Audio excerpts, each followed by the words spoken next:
Hola gente, hoy voy a hablar sobre un experimento. El experimento que veremos hoy será el experimento del monstruo. Espero que lo disfruten. El estudio del monstruo. El estudio del monstruo, Monster Study, fue un grupo de investigación y sobre la tartamudez realizado en 22 niños huérfanos en Davenport, Iowa, en 1939. El responsable del estudio fue el profesor de psicología Wendell Johnson, de la Universidad de Iowa, y la realización práctica del experimento estuvo a cargo de Mary Tudor, una estudiante de máster de Johnson. Los niños participantes sufrieron vejaciones durante 6 misas y después, algunos tuvieron secuelas de por vida. Johnson había decidido que el objetivo de su vida fuera encontrar la causa y la cura de la tartamudez.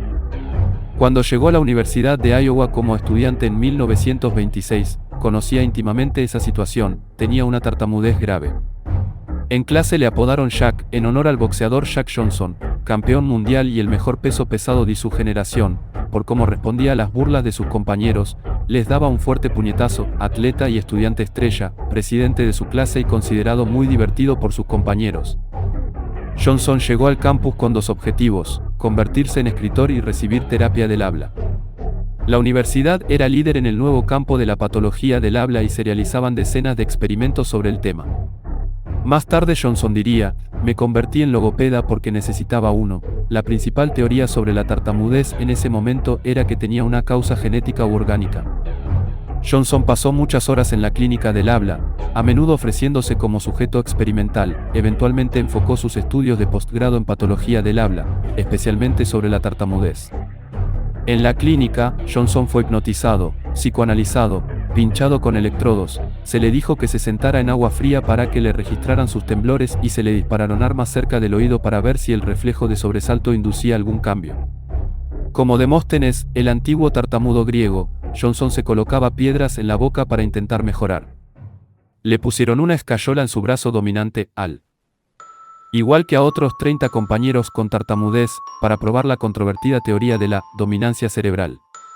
La idea era que al forzarlo a usar su brazo izquierdo, y se les pedía que jugaran al bádminton con el brazo dominante escayolado, igualaría el desequilibrio de los hemisferios de su cerebro y mejoraría la tartamudez.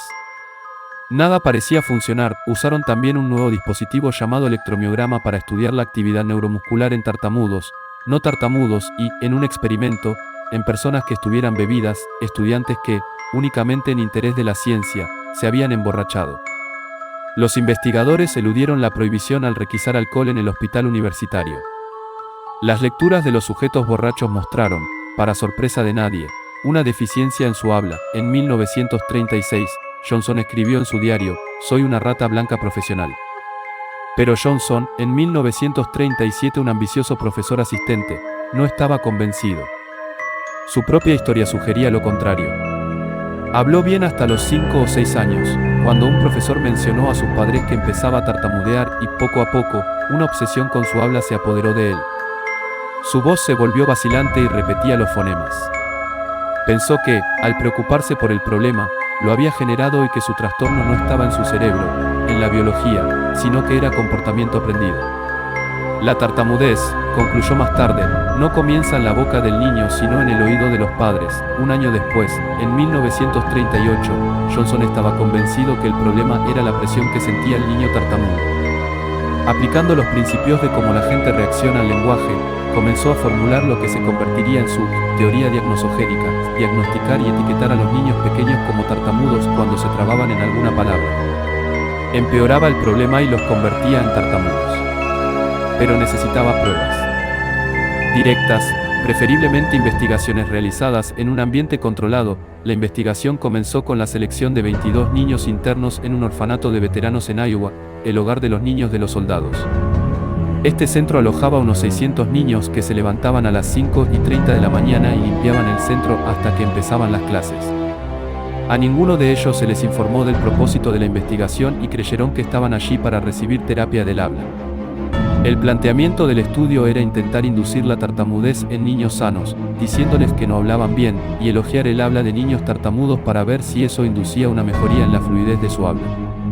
Entre los 22 niños había 10 huérfanos que los maestros y cuidadoras del orfanato habían identificado como tartamudos antes de comenzar el estudio.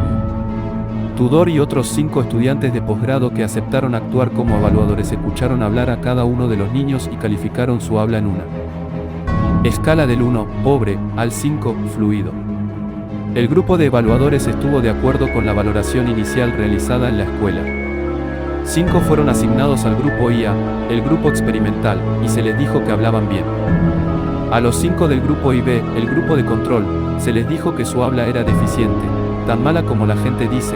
Los 12 niños restantes fueron escogidos al azar de la población de huérfanos con un habla normal. Emparejaron a los niños basándose en las similitudes de edad, sexo, coeficiente intelectual y fluidez.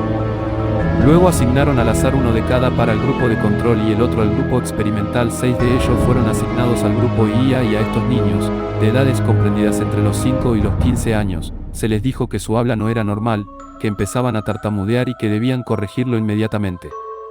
Los últimos 6 niños del grupo IB, de edad similar a los del IA.